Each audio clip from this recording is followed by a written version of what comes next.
13 जुलै 1660 सह्याद्रीच्या कुशीत एक असा रणसंग्राम घडला ज्याने जगाला थक्क केलं. मुसळधार पाऊस, अंधार आणि पावनखिंडीचा थरार.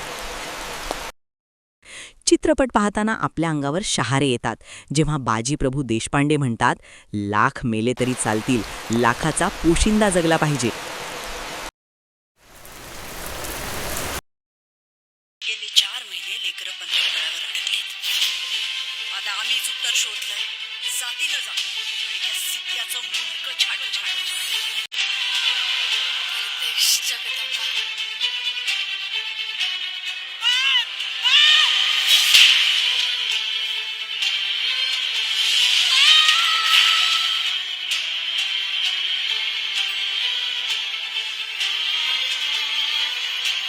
येतो मी. राजे, हेच आमचं वैकुंठ, हीच आमची पंढरी. आजचा उत्सव साजरा करू द्या. अरे राजांचं शिलेदार आम्ही, आमच्या रक्ताचा रंग एकाच, भगवा.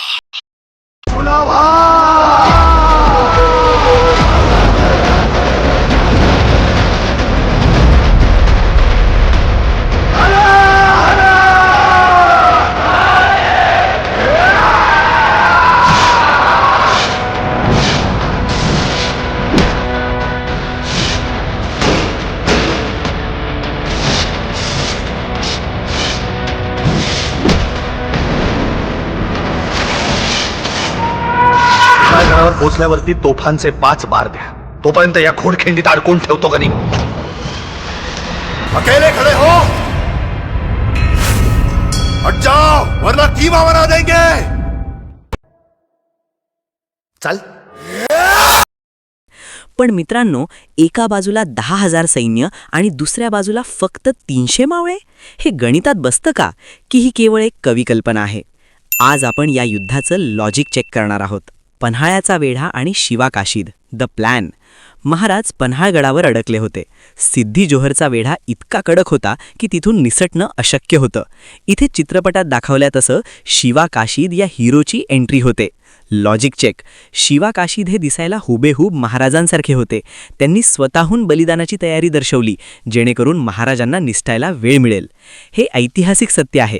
त्यांनी सिद्धीच्या डोळ्यात धूळ फेकली आणि महाराजांचा विशाळ घाटाकडचा प्रवास सुकर केला. गजानन मेहिंदळेंचे विश्लेषण आणि मावळ्यांची संख्या. इतिहासकार गजानन भास्कर मेहिंदळ्यांच्या मते बाजीप्रभूंनी निवडक 600 बांधील गावळे सोबत घेतले होते. पन्हाळ्यावरून निघताना ही संख्या 600 होती. वाटेत गनिमी काव्याने काही सैन्य विशाळगडाकडे वळवण्यात आलं. मिथबस्टर. चित्रपटात 300 हा आकडा भव्यतेसाठी वापरला जातो, पण ऐतिहासिक पुराव्यांनुसार बाजीप्रभूंसोबत 300 ते 600च्या दरम्यान मावळे होते. शत्रूचं 10,000चं सैन्य हे एकाच वेळी खिंडीत घुसू शकत नव्हतं. हेच या युद्धाचं सर्वात मोठं तांत्रिक यश होतं. The bottleneck effect, the science of war. आता मुख्य मुद्दा, 10,000 विरुद्ध 300 कसं शक्य आहे? याला युद्धशास्त्रात म्हणतात बॉटलनेक इफेक्ट. घोडखिंड ही भौगोलिकदृष्ट्या इतकी अरुंद होती की तिथून एका वेळी फक्त 3 ते 4 माणसं किंवा 2 घोडेच जाऊ शकत होते. बाहेर 10,000 सैन्य असलं तरी खिंडीच्या तोंडावर फक्त 10-15 शत्रूच मावळ्यांसमोर येत होते. मावळ्यांची डिफेन्सिव्ह वॉल इथे इतकी मजबूत होती की शत्रूची संख्या इथे 0 ठरली.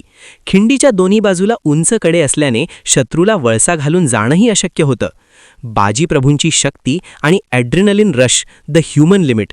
चित्रपटात आपण पाहतो की बाजीप्रभूंचे शरीर रक्ताने माखले आहे तरीही ते लढत आहेत. Logic check. हे विज्ञानानुसार शक्य आहे.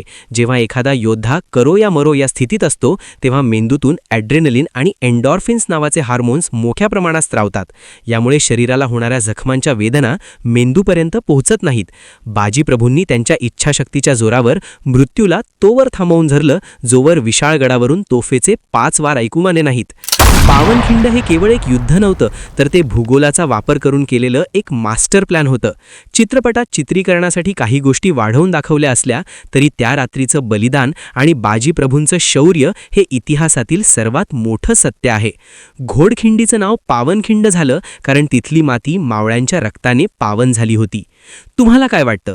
या युद्धातील सर्वात महत्त्वाची गोष्ट कोणती होती? कमेंट्समध्ये नक्की सांगा. जय शिवराय.